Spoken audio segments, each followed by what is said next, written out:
У малышки Эмили обнаружили опухоль в животе, и это известие стало настоящим шоком для ее родителей Дэна и Кэтрин. В тот же день у Кэтрин начались преждевременные роды, и ее состояние стало критическим. Врачи быстро среагировали, доставив Кэтрин в операционную, но все понимали, что ситуация сложная.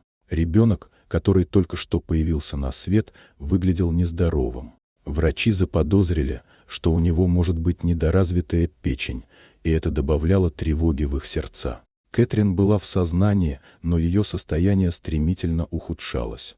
Врачи провели спинномозговую блокаду, чтобы облегчить ее боль, но вскоре Кэтрин потеряла сознание, и Дэн, стоя в коридоре, почувствовал, как его мир рушится. Он увидел свою дочь и был ошеломлен ее состоянием. Врачи работали быстро, пытаясь вернуть Кэтрин к жизни с помощью электрошока, и в какой-то момент это сработало. Кэтрин пришла в сознание, и ее глаза встретились с глазами Дэна. Он, не сдерживая слез, показал ей их новорожденную дочь, надеясь, что это придаст ей сил. Однако врачи забрали ребенка для проведения анализов, и Кэтрин, оставаясь на операционном столе, была обеспокоена тем, что происходит с ее малышкой. Дэн остался один в пустом коридоре, не зная, что происходит с дочерью и как помочь своей жене.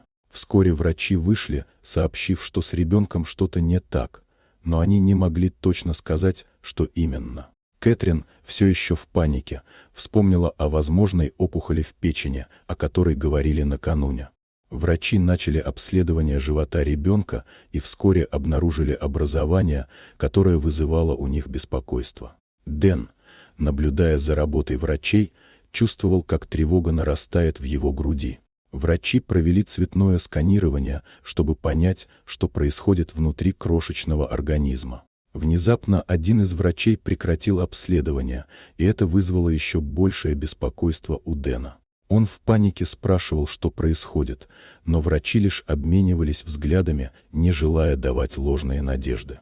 Наконец, врачи объяснили, что в животе ребенка находится плод. Это известие повергло Дэна в шок. Он не мог поверить, что их дочь была частью чего-то гораздо большего. Врачи решили провести операцию, чтобы извлечь плод и спасти жизнь девочки.